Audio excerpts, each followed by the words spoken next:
하이하이, 안녕하세요, 텐입니다. 오늘은 이 제품을 가져왔습니다.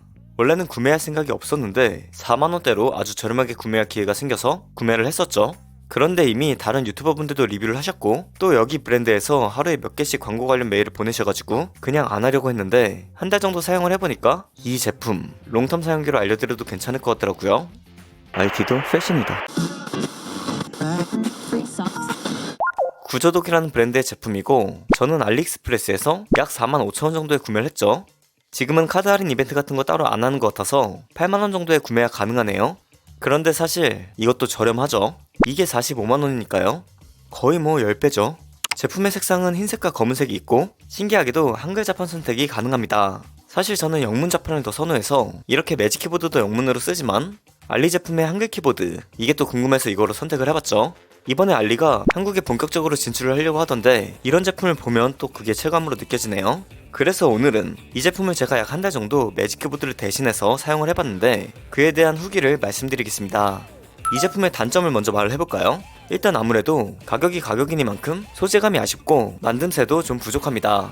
뭔가 케이스의 겉부분을 만질 때도 부들거리는 느낌이 아닌 살짝 거친 느낌이고요. 디테일하게 보면 그리 좋은 퀄리티로는 보이지 않죠. 근데 뭐 이건 비교 대상이 45만원짜리 제품과 비교를 하니 이해를 해야 할 부분인 것 같기도 하고요. 그런데 그렇게 따지면 뭐 모든 부분이 그렇겠죠? 이어서 말을 하자면 자판을 칠 때 조금 가벼운 느낌이 듭니다. 키감은 그렇게 나쁘진 않았는데 자판 사이 플라스틱 뼈대가 같이 눌린 느낌이 들었고 저는 이게 꽤 거슬리더라고요. 그리고 터치패드 역시 클릭을 하면 이렇게 딱딱 2번 누릅니다. 이것도 사용하다 보면 꽤나 신경이 쓰이고요. 그리고 터치패드의 민감도도 꽤나 높은 편이라 가끔 스쳤는데도 클릭이 되는 경우가 있었습니다. 이게 뭐 개체 차이일 수는 있으나 제가 사용을 할 때는 그랬고요. 키감은 매직 키보드보다 조금 더 깊게 들어가는데 타건 소리 한번 들려드릴게요.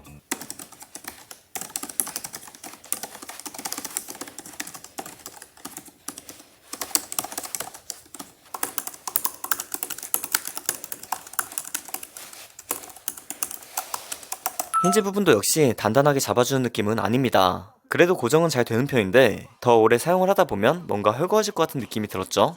근데 아직은 잘 사용 중에 있습니다. 그리고 조금 치명적인 건 이것도 개체 차이일 수는 있는데 각도를 뒤로 많이 하면 이렇게 아래가 들리더라고요. 이 점이 어쩌면 가장 큰 단점일 수도 있을 것 같아요. 그래서 이 상태에서는 터치패드의 윗부분이 잘 안 눌렸습니다. 그래서 물리 버튼으로 누르기보다 터치로 사용을 했었죠.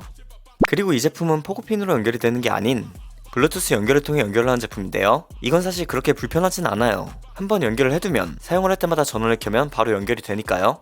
그리고 오래 사용을 안 하면 전원을 안 꺼도 대기 모드로 되더라고요. 하지만 아쉬운 건 아무래도 충전식이니까 가끔 배터리가 없을 때는 사용하지 못하는 게 아쉬울 것 같습니다. 물론 이것도 충전을 하면 되긴 합니다. C타입이니까요.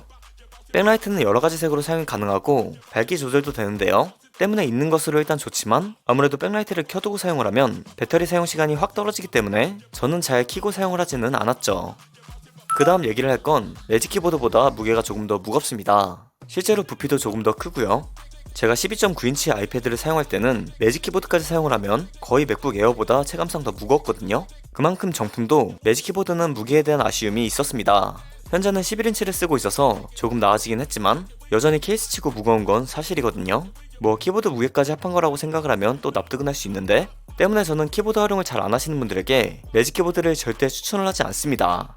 펜슬 활용이나 영상 시청을 주로 하시는 분들은 그냥 가벼운 케이스에 가끔 키보드가 필요할 때 블루투스 키보드를 사용하시는 게 낫죠. 정말 순수하게 무게 때문에 이렇게 말씀을 드리는 거고요. 또 이건 반대로 접히지가 않기 때문에 그림을 그리거나 필기를 할 때는 이렇게 따로 빼두고 사용을 해야 하죠. 아무튼 돌아와서 이러한 무게가 있는 편인데 이건 조금 더 무겁기 때문에 이 점도 알아두시면 좋을 것 같습니다. 12.9인치 제품을 구매하시려는 분들은 더 알아두시면 좋으시겠죠? 제가 느껴왔던 이 제품의 단점은 이 정도가 있는 것 같고 그럼 이제 사용하면서 느낀 장점을 말씀드리자면 이미 아실 수도 있는데 여태 말한 단점을 생각 안 나게 할 가격이 가장 크지 않나 싶습니다. 이 가격을 생각을 하면 앞서 말한 조금 아쉽다한 만듦새도 결국에는 조금 납득이 되죠. 또한 충전도 C타입이니까 그냥 아이패드 충전하면서 가끔 같이 충전을 하시면 되고 오래 쓰려면 이전에 말한 것처럼 백라이트를 끄면 되죠. 게다가 이렇게 매직 키보드에서 사용하는 제스처 기능을 그대로 사용할 수 있기 때문에 사실상 이 가격에 매직 키보드와 똑같은 활용을 할 수가 있죠. 이 제품도 연결을 하면 맥북과 이렇게 멀티 컨트롤도 가능합니다. 그리고 자판 위에 LED 인디케이터로 대문자, 블루투스, 그리고 배터리 등을 표시해주는 디테일도 있습니다. 이렇게 생각을 해본다면 매직 키보드 짭 제품 중에 가장 쓸만했던 이유는 여러 아쉬움들이 있지만 그중 가격 대비 사용도 면에서 그래도 가장 쓸만했던 제품이었던 것 같습니다. 이 제품을 강하게 추천을 드릴 수 있는 분들은 아이패드 에어를 사용하시는 분들, 그리고 미니 제품도 있거든요. 매직 키보드는 아니지만 키보드 폴리 형태의 제품이 있고 때문에 프로보다 상대적으로 저렴한 아이패드를 사용하시는 분들에게는 꽤 좋은 제품이 될 것 같습니다. 이게 지금은 8만원이지만 할인을 좀 하거나 카드 할인 행사를 할 때 사면 못해도 6만원대에는 구매를 할 수 있을 거고, 사실 뭐 8만원에 구매를 해도 정말 저렴한 편이죠. 엔간한 일반 케이스 가격이니까 말입니다. 근데 왜 상대적으로 가격이 저렴한 아이패드 사용자분들에게 추천을 드렸냐면 요즘 아이패드 프로 가격이 미치지 않았습니까? 그래서 프로는 일단 그만한 가격을 준 만큼 그 정도 가격을 줬으면 그냥 비싸게 산 김에 매직 키보드도 함께 가면 괜찮지 않을까, 뭐 그런 생각을 해봤습니다. 사실 그냥 말만 이렇게 해봤고, 프로를 사용하시더라도 경험삼아 매직 키보드를 사용해보고 싶으신 분들도 이 제품 사용해봐도 나쁘진 않을 것 같습니다. 선택은 본인의 자유죠. 사실 만듦새랑 애플 정품이라는 것 때문에 여기에 10배 가까이 되는 가격을 태울 준비가 되신 분들은 정품이 좋은 건 당연한 사실이고요. 사용도 면에서는 정품과 큰 차이가 없다는 거 생각을 하면 가성비 면에서 이 제품 사용을 하셔도 좋을 것 같습니다. 결론은 뭐 꽤 괜찮은 제품이다 라고 생각을 했고요. 앞으로 이런 제품 좀 많이 서치를 해서 소개를 더 해드려봐야겠다 라는 생각이 들 정도로 가격 때문에 괜찮았던 것 같습니다. 이상, 그럼 오늘 영상은 여기까지고요. 시청해주셔서 감사드립니다. 저는 텐이었습니다. 유바.